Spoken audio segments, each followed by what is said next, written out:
रात की तारीकी में टार्जन चीन की सो रहा था। वो एक दरख्त के तने से बस्तर का काम ले रहा था। अचानक उसे गोली चलने की आवाज सुनाई दी और वो उठ बैठा।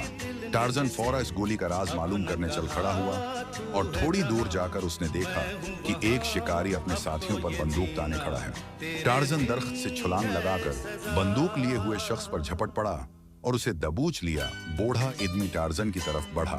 उसने कहा, मेरा नाम सामपट है। मैं आपका जान बचाने पर शुक्रिया अदा करता हूँ।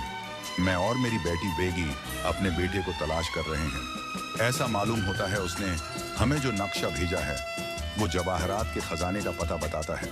पलेट में गुस्से से शिकारी को कहा, मैंने अपने बेटे को ढूंढने के लिए तुम्हारी खिदमत हासिल की थी, हीरे जवाहरात की तलाश के लिए नहीं। मुझे ऐसे खतरनाक जगह पर अलग न करो जबकि मेरे पास कोई हथियार तक नहीं, मैं मर जाऊंगा। सामने कहा, अच्छा जाओ, माफ किया।